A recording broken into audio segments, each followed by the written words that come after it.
एकदा एक राजा सकाळी फेरफटका मारण्यासाठी एकटाच राजवाड्यातून बाहेर पडला.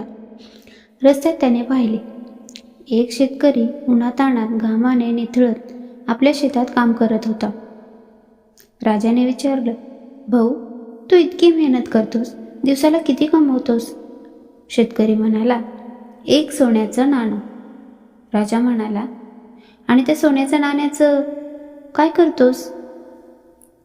शेतकरी म्हणाला, महाराज, त्या नाण्याचा 1/4 भाग मी स्वतःसाठी वापरतो, 2/4 भाग हा उधार देतो, 3/4 भागातून व्याज फेडतो आणि उरलेला 1/4 भाग विहिरीत टाकतो.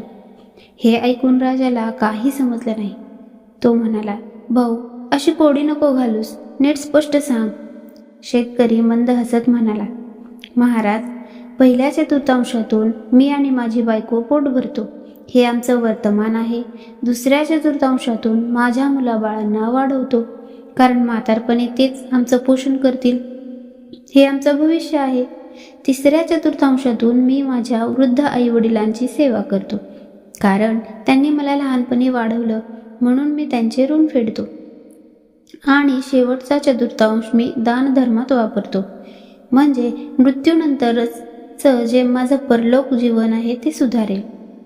राजा त्या शेतकऱ्याच्या शहाणपणावर आणि प्रामाणिक विचारांवर खूप खुश झाला. मित्रांनो, तुम्हाला ही स्टोरी कशी वाटली नक्की कमेंटमध्ये सांगा आणि चॅनलला सबस्क्राईब करा. धन्यवाद.